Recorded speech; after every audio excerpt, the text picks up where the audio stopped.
Isang araw, isang santo, may maligayang pagdating sa channel na nagbibigay pugay sa mga lalaki at babae na nagmarka sa kasaysayan ng simbahan sa buong panahon. Ngayon, 23 ng Enero, ipinagdiriwang natin si Santa Emerentiene. Kamusta?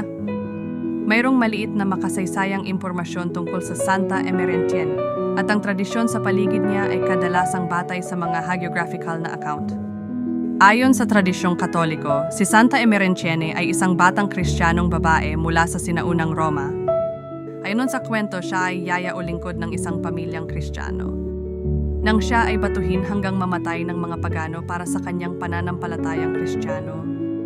Sinasabing siya ay matapang na tumugon sa mga umaatake sa pamamagitan ng pagsasabi ng kanyang paniniwala kay Hesukristo. Narito ang isang panalangin kay Santa Emerentiene.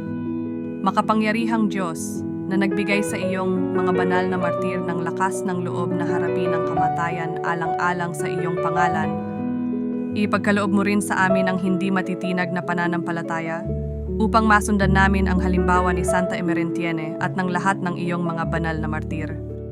Sa pamamagitan ni Hesukristo na ating Panginoon. Amen. May iba pang mga santo na ipinagdiriwang ngayong araw. Santa Marianne Cope, ipakikilala namin sila sa aming mga susunod na video. Maligayang pagdiriwang sa lahat ng ipinanganak ngayong araw.